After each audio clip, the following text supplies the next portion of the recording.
Chile's Trump is rising. José Antonio Kast vows to seal borders, jail criminals, and reclaim Chile from invaders. His law and order crusade has electrified voters and alarmed critics who warn a new strongman could be coming for one of South America's last stable democracies.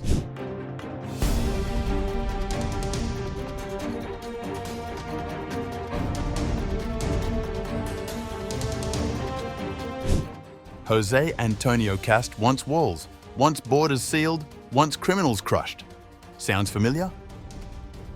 Chile's answer to Donald Trump is now within striking distance of the presidency, and his hardline populist pitch is landing with voters terrified of crime and migration crisis. His hardline pledges are resonating with many voters, but critics warn his rise could push the country towards authoritarianism. In the remote Andean village of Visviri, more than 4,000 meters above sea level, waiter Carlos Valdebenito Pacheco says he's certain about his vote. He declares, backing ultra-conservative candidate José Antonio Kast. Without a doubt, 100%, an iron fist, that's what we need, like a Bukele. Kast has emerged as a frontrunner in Chile's presidential race with a campaign built on security, border control, and nationalism. His ideological allies include Italy's Giorgia Meloni, Brazil's Jair Bolsonaro, Hungary's Viktor Orbán, and El Salvador's Nayib Bukele. Polls show the ruling coalition's Communist Party candidate Janet Jara leading with around 25%, followed closely by Kast at 23%. But analysts predict Kast could prevail in a 14 December runoff, extending the conservative shift sweeping parts of South America. Kast's message is distinctly populist, echoing Donald Trump's Chileans First approach. His flagship policy, Escudo Fronterizo or Border Shield, proposes miles of walls, ditches and barriers along Chile's northern border to curb illegal migration. More than 500,000 Venezuelans have entered Chile since 2017, part of one of Latin America's largest migration waves. Kast says in a campaign advert filmed against the backdrop of the high-altitude wilderness. Chile has been invaded, but this is over. Another policy outlines a Bukele-style offensive against organized crime, promising harsher sentences and solitary confinement for gang leaders. A summary of his plan warns that Chile is now worse off than Liberia, Botswana, and Swaziland.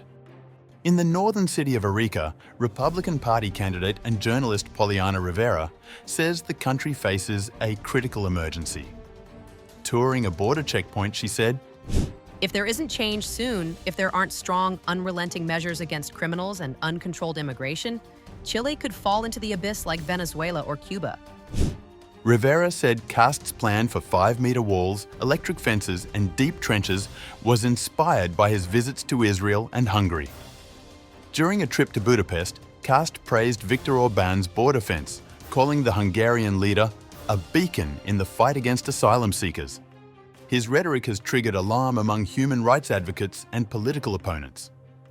Vlado Mirosevic, a center-left senator from Arica, said Kast is selling illusions on crime and migration, while acknowledging a rise in murders, kidnappings and extortion, partly linked to Venezuelan gangs. He said Bukele's model cannot be replicated in a democracy.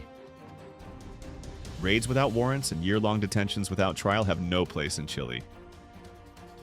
Even some Kast supporters questioned the practicality of sealing Chile's vast desert frontier. "The border is far too big," one supporter said. Still, Kast's populist push into remote areas appears to be paying off.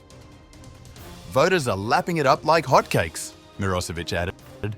In Arica, a Venezuelan couple who entered Chile illegally said they fear a Kast presidency. "We are trash to him," the husband said.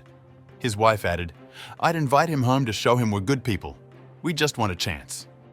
But among conservative voters, optimism runs high.